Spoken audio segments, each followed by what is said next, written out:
It's been almost 2 decades since we started our journey to educate and help you take action so you may better manage your financial future. Our goal is to help you accomplish your life's purpose. This podcast reveals financial tips, strategies, and insights that will help you to set your financial goals and guide you along the way. This is Managing Your Financial Future, brought to you by the advisors at Lucia Capital Group. It is Bucket Strategy Investing. Hey, hey, welcome back. I can't believe it said hey, hey. I can't believe you said it either. Wasn't that somebody's catchphrase? Wasn't that one of the oh no, hey, hey, hey. Who did that back in the 70s? That was a TV show. Yeah, it was. I don't remember the name of it. Good Times or wasn't it? Wasn't it? It was 3 kids, and one was a fairly heavy set kid. Hey, hey, Raj. Or hey, yeah, hey. wasn't that Good Times? No. No, it wasn't. Was that JJ? No, whatever. It was a different show. All right, somebody's going to write in and tell me what this is. Oh, man. The fact that I even know that is disturbing. Boy, time has passed. Johnny Dean here, host of your podcast, Managing Your Financial Future, along with Rick the Professor Plum, certified financial planner, professional that this guy is, CFP. And I tell you what, there are a lot of great topics here, and I was trying to choose which one to talk about today. We're approaching the end of the year, and those who are listening to this now, if you're behind a month or month and a half or whatever, it could already be the new year. And with each passing year, we get closer and closer to the sunset provision that in the current tax code. In the current tax code, which was started in 2018, was it? I believe 2018 was the first tax year of it, yeah. Yeah, and it created some generally lower tax rates back then. Across the board for pretty much for all. I think every bracket brackets. went down, right? Every bracket went down except for the 10% bracket. Yeah, that's 10% stayed the same. And then they also expanded a little bit in how much you could earn in that bracket. Now, the 10% stayed about the same, but then the 15 went to 12. Yep. And the amount of taxable income that you could have and stay in the 12 was a little bit higher than what you could have and stay in the 15. Now, back in the old days, it went from 15 to 25 to 28, and now it goes from 12 to 22 to 24. But especially that third one, the fourth one actually, 24% bracket was greatly expanded. It went from, it almost doubled the amount of money you could earn before jumping up to the next before bracket, jumping from the 24 to the 32% bracket. Is about double what in the 2017 time horizon you could earn in the 25% tax bracket. Yeah, right now a married couple can earn about $355,000 and still be in the 24% bracket. And back in 2017, if anything over about $174,000. And that's using standard deductions and or exemptions, which were available at the time. So, and if you were putting money into a 401k, that is not even included in that number. So you could earn more, shelter some of it through a 401k, and then the rest of it would be taxed at such rates. Although they did get rid of the exemptions. But they doubled the standard deduction. Doesn't help. Well, I used to be able to get that and the exemptions. I'm still mad about that. You didn't use the standard deduction. You used an itemized deduction. Right, which gave me itemized deductions, and I had the exemptions. Right. The exemptions were about $8,000. Yeah. And the standard deduction was like 12. Now the standard deduction is like 25. But no exemptions. And so if you don't itemize, it doesn't affect you so much if you don't. But if you itemize, you lost out on about $8,000 of potential deduction. Did, and I'm still mad. When this sunsets, and that's the way they do this. I don't know, why don't they just make it permanent? Well, they couldn't get the votes to permanent. Because they have to vote on raising taxes, and nobody wants to do that. So it's a whole lot easier to just let it sunset. But not to get too far off topic. But when all of this goes away, starting January 1st, 2026, it's supposed to assuming they don't change it between now and then. Which maybe they will, but it's supposed to it reverts back to the 2017 set of brackets with cost of living adjustments involved. Are the exemptions coming back? Yes, they would. Oh, well then I'm looking forward to 2026, quite frankly.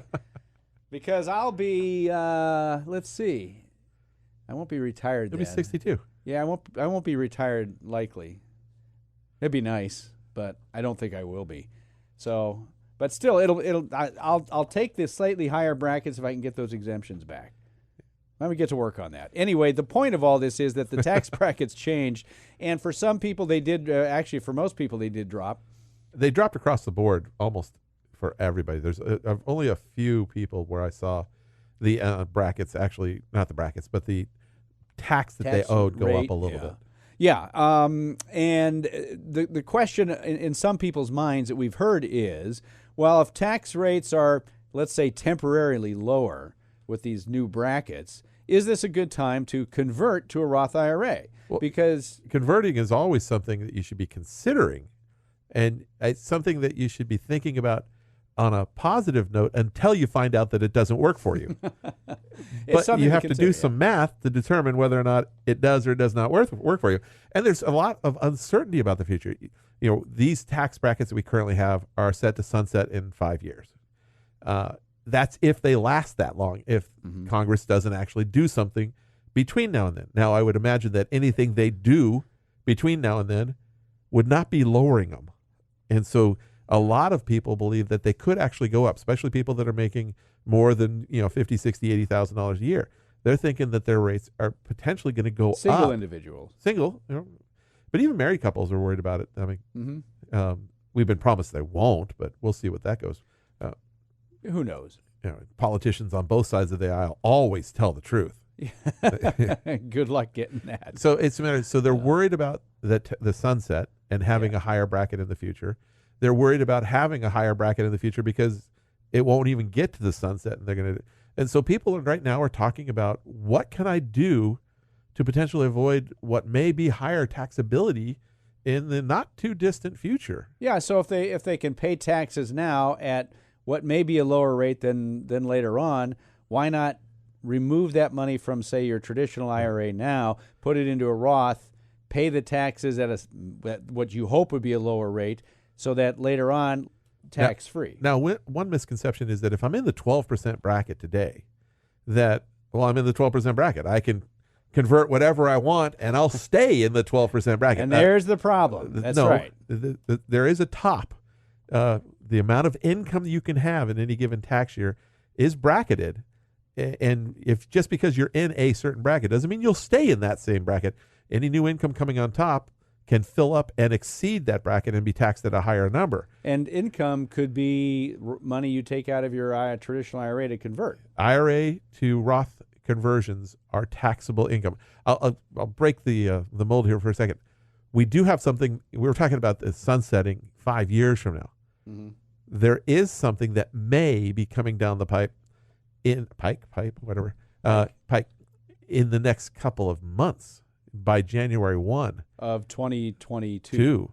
There's a provision, has not passed yet, at least not as of the time we're talking about it today, that they may make the ability to convert after-tax money from a traditional IRA basically illegal. Not illegal, prohibited. Prohibited, yeah. Well, I guess it makes it illegal. But so if you have after-tax or you're doing backdoor Roth IRAs, that may end as of this year. They don't like the idea of people doing backdoor Roth IRAs. Congress doesn't. They created it. I think they accidentally created it. Well, sure, but it was still part of the tax code, and they've taken advantage of it. They've taken advantage of it themselves. Right. And what a backdoor Roth IRA is, where you make too much money because you're in a retirement plan, right? Or maybe you make too much money to contribute directly to a Roth IRA. $208,000 for a married, $140 something for a single individual, and so, but you can contribute to a traditional IRA, but you make too much. You're in a retirement plan at work, so you can't deduct the contribution to the traditional IRA. Normally, I'm not a big fan of non-deductible traditional IRA contributions. But in this case... But if I have no other IRAs, I can put non-deductible money into my traditional IRA and then turn around the next day and convert it to a Roth IRA. It's like I'm making a non-deductitive contribution. It's not a contribution, it's a conversion of after-tax money in my traditional IRA over to my Roth IRA. Congress doesn't like your idea of you being able to take it. And by definition, who's taking advantage of this? People that make more than $140,000 single and more than $208,000 married. The Roth limit, in other words. So basically, this is not for the rank and file. This is for people that make fairly decent income. Congress doesn't like that. So they want to get rid of the ability to do after-tax conversions. Mm-hmm. So if you have after-tax money in your IRA and if you want to get away from the Form 8606, you want to get away from the pro rata taxability of pre-tax and post-tax money distributions when you're out in retirement, and you want to get away from having to worry about filing another form every year. And trust us, you do want to get away from that. This may be the time before December 31st to figure out a way, if possible. Now, the problem is if you have other IRAs, you've got $2,000 of after-tax and $50,000 of regular, or you've got even $50,000 of regular and $1 million of after-tax or pre-tax, it gets problematic. You got to figure out what to do with that. And if you're still working, you may be able to move it to your 401k, but you may be stuck one way or the other. But now's the time to explore that and find out, is there a way to use the current tax code to your advantage and use some of this after-tax IRA money and get it over to a Roth IRA? Now, I don't know what they're going to do with 401ks, because a lot of times, especially older 401ks, have after-tax money in them. And even before Roth IRAs became available, if I had after-tax money in my 401k and pre-tax money in my 401k, the employer would cut 2 checks, one equal to the pre-tax money, one equal to the post-tax money. And the Roths didn't exist, but if you liquidated the 401k, well, when you retired, when you retired, and you rolled it to an IRA, they would, if you asked them to, would cut you a check for the after-tax money, and you could take the after-tax money and do whatever you wanted with it. So you didn't put any after-tax money into the traditional IRA. Then we were able to, once when 1998 came around, we had Roth IRAs. We were able to send that after-tax money directly to a Roth IRA. And Congress in 2014 blessed it. Or I should say, the IRS in 2014 blessed it and said, that's fine. We don't have any problem with that. Up until then, we weren't totally sure we could do it. Mm-hmm. We thought we could. And they said, yeah, no problem. Send it directly. It's fine. And they even, a couple of years ago, basically gave us a blessing on the backdoor Roth. Absolutely. Now, this was the IRS giving us the blessing, but not Congress. They don't make the laws. The IRS are the police, okay? They don't make the laws. The lawmakers are the ones who make the laws. The IRS enforces them. So I remember that whole idea a couple of years back. Get rid of the IRS. Okay, the IRS is a collection agency. Unless you get rid of taxation, fine, get rid of the IRS. Congress is still going to have a collection agency. They'll just call it something else. The ones who want to get rid of the IRS are the ones who are cheating on their taxes. Probably. I can virtually guarantee you. Okay, but here's the thing.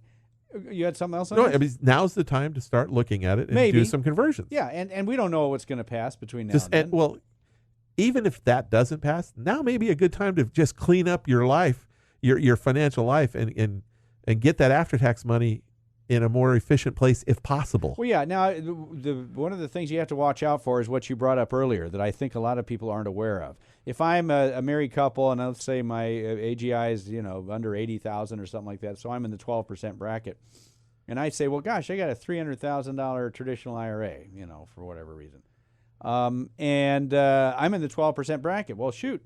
That's all right. That's pretty good. I'm going to take that $300. I'm going to convert the whole thing because I'm in a 12% bracket. $30-some thousand to get $300 over. Right. That sounds great to me, and I'm going to do that for the next however many years inside my Roth IRA. Professor Plum, that is problematic. For a married couple that's at $80,000 of gross income, you're in the 12% tax bracket. Mm-hmm. But you've only got about $20,000 or $25,000 of room in the 12% tax bracket. And once you get past that, now you're in the 22% bracket. So a lot of that is going to be taxed. You've got another $80,000 of room, and you're in the 24% bracket. Right. And you start, now it doesn't retroactively come back to $1, but each new block has a higher. So you're going to pay a blended rate of somewhere probably in the 22% range. Yeah, probably because most of it's in the 22 and 24 rather than the 12. In my example that I gave, if somebody wanted to do that, but it doesn't even require a $300,000 amount. If you are in maybe your gross income on your tax return, which includes a little bit of your Social Security, maybe you've got $40,000-$50,000 between two individuals of Social Security and $40,000-$50,000 of other income, IRA, pension, things like that. Your taxable income may be, $30,000, and you're in the 12% income tax bracket. You think, well, I'm going to do a Roth conversion of $10,000. Mm-hmm. I live in a state that doesn't have an income tax. We'll make our math easy here. Okay. And so it's going to cost me $1,200 to do that conversion of $10,000 because 12%. I'm in the 12% bracket, and I'm only taking 10 out. It's not going to jump me up into the 22% bracket. And you do your taxes, and you realize that you owe $2,100 in taxes on that. And so what the heck happened here? How can that be? That's not the rate I We don't even have a 21% tax bracket. We have a 12 and a 22. Why? What happened, Professor Plum? Well, for that $10,000 that you took out of the IRA, which is taxable, adds to your adjusted gross income, also adds to your modified adjusted gross income, and now $8,500 of your Social Security that previously was not taxed is taxed. So you're paying 12% on $18,500, not just the 10. And so that may or may not make sense to do. It depends on how big your IRA is and some other factors. But there's several things to watch out for. You've got the taxation when you're in the 40, 50, 60, $80,000 range. You've got the taxability of Social Security you have to worry about. When you're in the 105 to 180,000, you got to worry about. Well, okay, now I'm jumping into the 22. Is this something that's going to be advantageous to me? If you got a $10 million IRA, probably. If you've got a $100,000 IRA, not so much. Now, if you're up in the 180, no, we're talking about married couples here. The 180 plus, 180,000 of gross income. Now you're worried about what about my Medicare premium? Well, that's the other thing we didn't get into. See, but there's little things at almost every income block that you need to be aware of. You can't just say, well, I'm in the 12% bracket, I'm in the 22% bracket, and so I can do this without, and I know what my cost is going to be. There are other little things. Then once you get over 200 for a single person, 250,000 for a married couple, you got this little net investment income tax of 3.8% that you got to pay. That nobody told you about until you did your tax return. Assuming you have investment income. Well, that's just it. See, the point of this is, Professor, is that even if you know what bracket you're in, and you know that you're gonna convert a certain amount of money from a traditional to a Roth, and you say, I know it's going to add to my income, but I've done the math and it doesn't pop me up into the next bracket.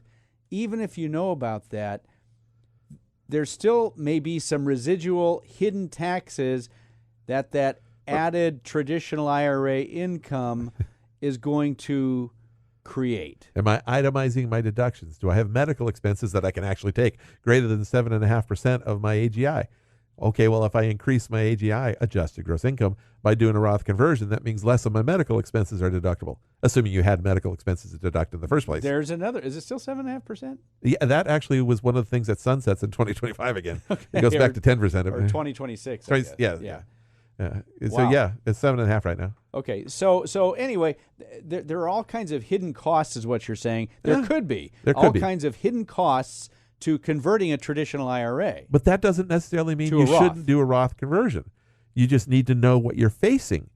Because a lot of times what we see are people that retire and they're taking a little bit of money out of their IRA, or maybe they're not taking any money out of their IRA because their Social Security and pensions are fine. And they've got a decent sized IRA and they're looking, and that RMD is going to throw them. They may be 65, 66 now, and the required minimum distribution 6-7 years from now will throw them way up there because maybe they got a couple $1 million in their IRA and they've got an $80,000 required minimum distribution. Mm-hmm. Well, they've got $120,000 of income right now. That $180,000 or that $80,000 RMD today, 7 years from now, could be higher, is going to throw them up over the IRMA limit. So they may want to start doing conversions now, even though they're in the 22% tax bracket, to avoid the fact that they're going to be in the 22% or higher bracket 5-6 years from now and have to pay somewhere between $60 and $350 a month more per person for their Medicare. This is like walking, professors, we're throwing a lot of numbers and brackets and all this stuff, but you know what? It's like walking through a minefield in many ways. I mean, if I step over here, what's this going to trigger? Because I don't know what's buried there. But if I don't step over there, does it trigger something in the future that's worse? Am I going to? Yeah, that's right. That's bad. And that's worse. And you don't want to necessarily do that. How in the world is anybody supposed to figure out, even if they understand, as I said, how tax brackets work and they understand this stuff, how are they supposed to find? Some people don't know about net investment income tax. Some people don't know about the income-related monthly adjustment amount that's going to pop up their Medicare benefits, in some cases substantially. I actually had a call from a friend who's an advisor this morning saying, look, next week, can I schedule some time with you? I need to go through this for a client about doing conversions this year, maybe even next year, so that by the time they do get to 72, they're not tripping into other areas that are going to hurt them more.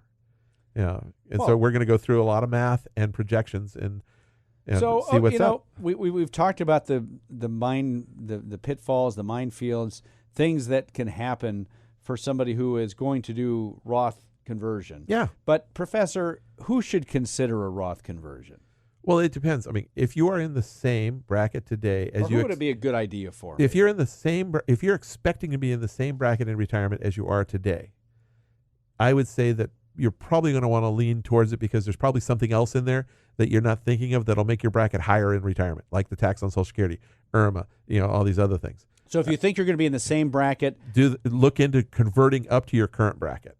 If you get $2 million, you don't do all $2 million in one shot. No, for reasons we mentioned earlier. But you start whittling away at it as much as you can.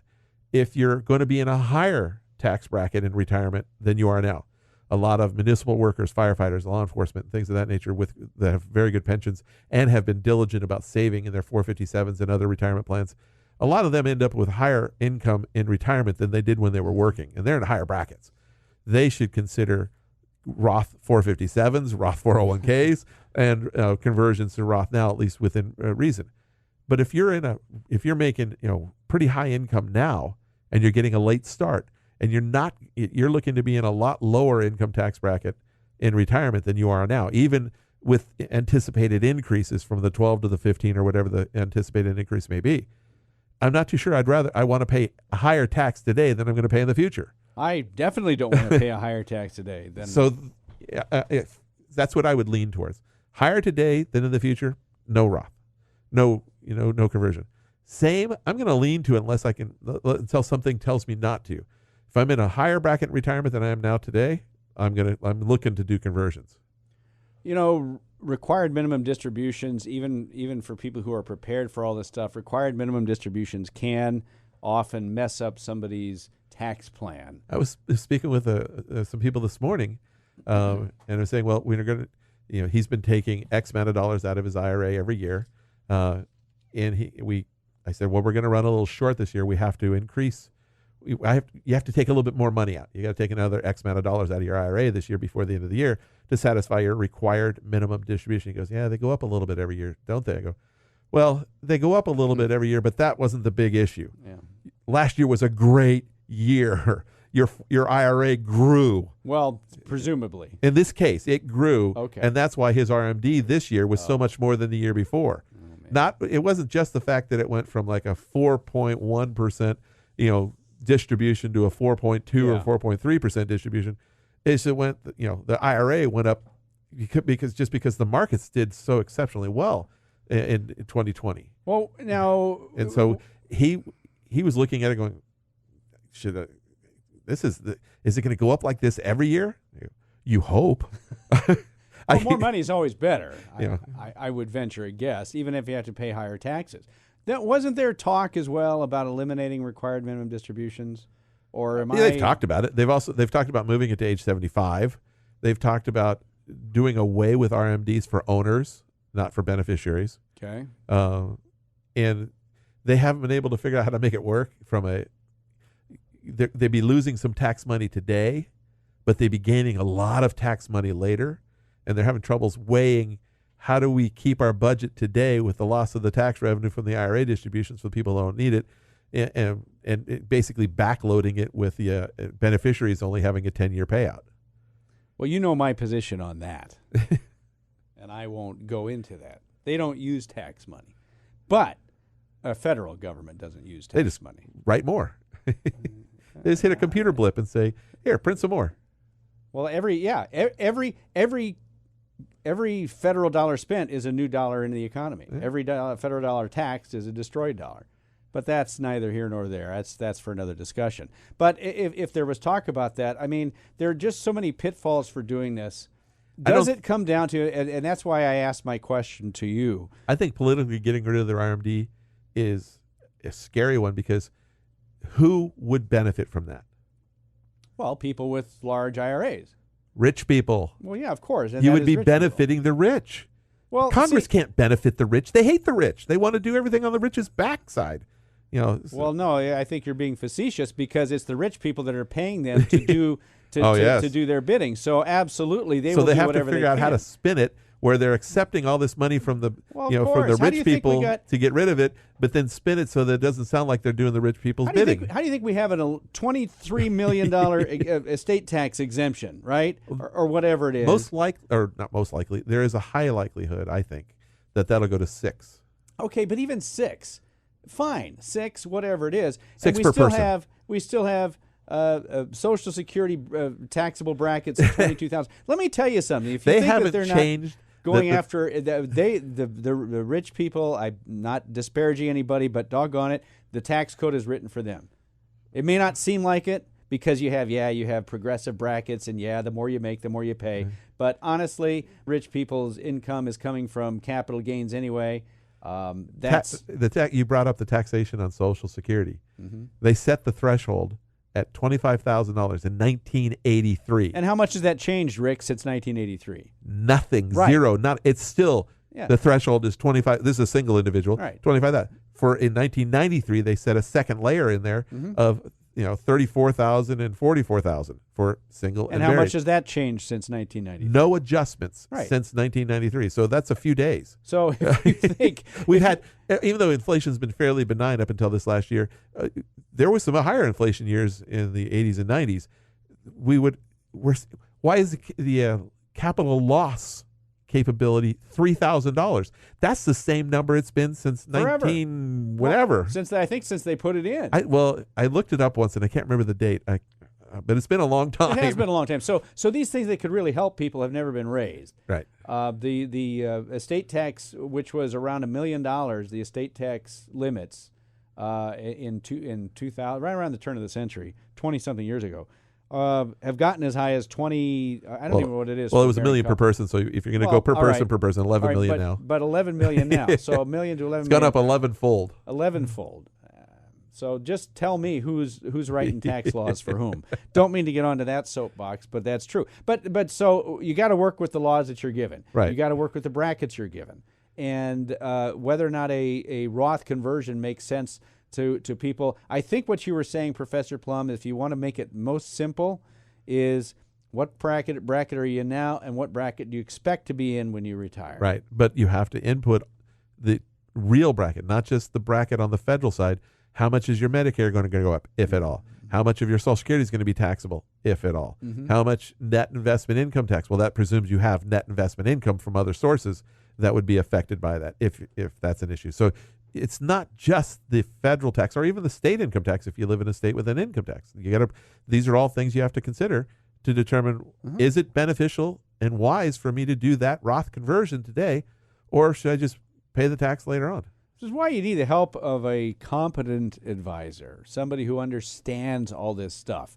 I mentioned the minefield, and I think that's a pretty good analogy here. Somebody who says, if you step here, you're going to potentially kick off this mine. Why don't we see if there's another way you can go? Right.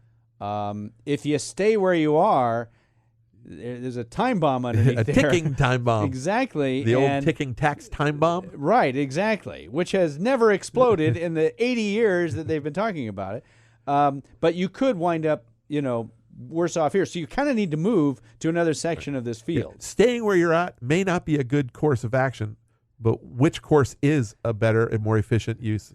Yeah. And should I go to the left fork or the right fork, or do I stay on the path that I'm on right now? Yeah, exactly. And or do I just stick my head in the sand and not worry about it and deal with it when it happens?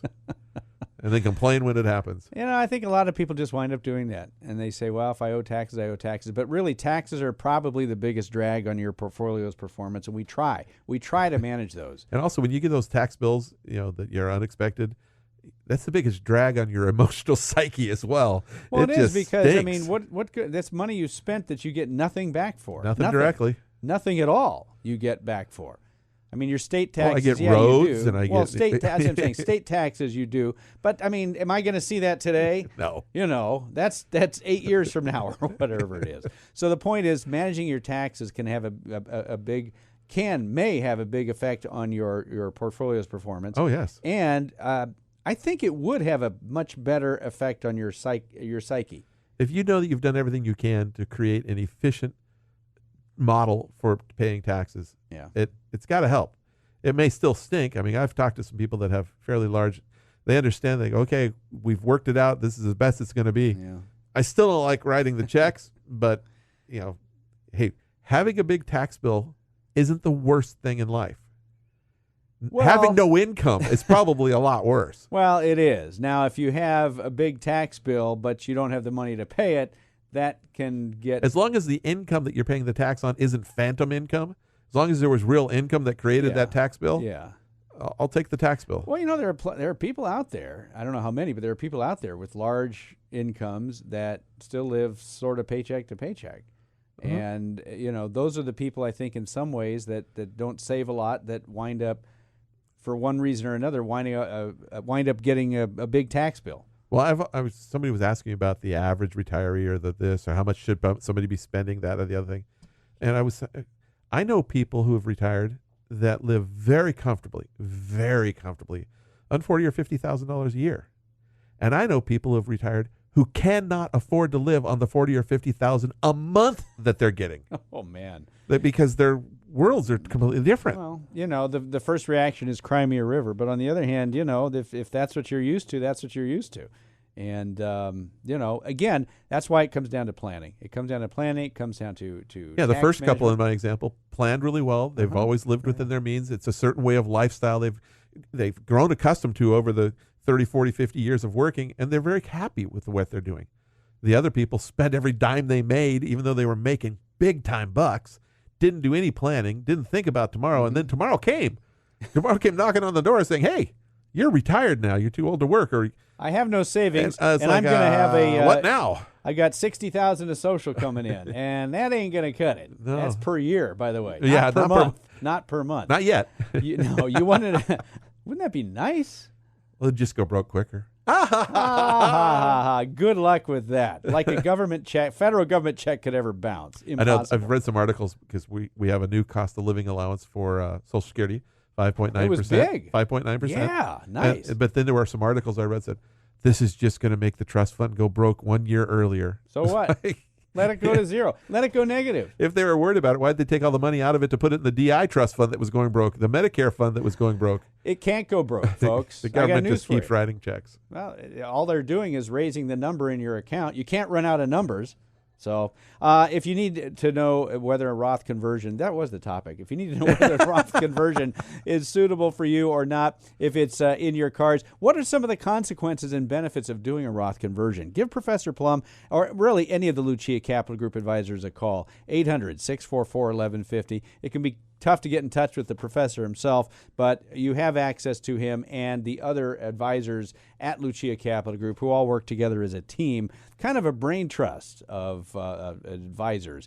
800-644-1150, or you can contact them through the website luciacap.com, luciacap.com. We do these podcasts pretty much every week, and if you'd like to hear a certain topic, go ahead and shoot us an email. Tell us you'd love us to talk about that. Somebody wanted to talk about Medicare, which, maybe we will. Well, the bigger confusion of Medicare are some of the supplements, all the different supplement plans. Yeah, and so maybe at some point we can do that. I don't know. I just need to know how many people are interested in talking about As that. of this taping, we're getting into an open enrollment time. Absolutely. Are we in it November 1? For Medicare Advantage, we're in it now. But the rest is November 1, I think. I thought it was October 15th. Maybe it is. Anyway, yeah, we are real close to that. And if you're listening to this at all, you're probably in that open enrollment. So that may be something to talk about, but we have other subjects as well. You want to subscribe to our podcast? Please do. We would love that. Get automatic downloads. Listen to it via Spotify. Go to Spotify and you can find us there and subscribe and get the automatic downloads and all that other stuff. We would love to have you be regular listeners. Out of time for this week. My thanks to Professor Rick Plum, certified financial planner, professional. I'm Johnny Dean, your podcast host. Podcast host and podcast host. Thanks so much for listening. We will talk to you again next week. The information provided should not be considered specific tax, legal, or investment advice and is not specific to any individual's personal circumstances. To the extent that this material concerns tax matters, it is not intended or written to be used and cannot be used by a taxpayer for the purpose of avoiding penalties that may be imposed by law. Each taxpayer should seek independent advice from a tax professional based on his or her individual circumstances. Different types of investments and or investment strategies involve varying levels of risk, and there can be no assurance that any specific investment or investment strategy, including the investments purchased and or investment strategies devised by Lucia Capital Group, will be either suitable or profitable for a client's or prospective client's portfolio. Thus, investments may result in a loss of principal. Accordingly, no client or prospective client should assume that the presentation, or any component thereof, serves as the receipt of or a substitute for personalized advice from Lucia Capital Group or from any other investment professional. You should always seek counsel of the appropriate advisor prior to making any investment decision. All investments are subject to risk, including the loss of principal. This material was gathered from sources believed to be reliable. However, its accuracy cannot be guaranteed. Traditional IRA account owners have considerations to make before performing a Roth IRA conversion. These primarily include income tax consequences on the converted amount in the year of conversion, withdrawal limitations from a Roth IRA, and income limitations for future contributions to a Roth IRA. In addition, if you are required to take a required minimum distribution or RMD in the year you convert, you must do so before converting to a Roth IRA. IRA withdrawals will be taxed at ordinary income rates. Withdrawals prior to age 59.5 may also be subject to a 10% penalty tax. Roth IRA distributions of principal from a Roth IRA are tax-free. However, any earnings will be taxed at ordinary income rates, and a 10% penalty tax will apply if withdrawn prior to age 59.5 or within 5 years of the date the Roth IRA was established, whichever is longer. Distributions of principal from a Roth 401k are tax-free. However, any earnings will be taxed at ordinary income rates,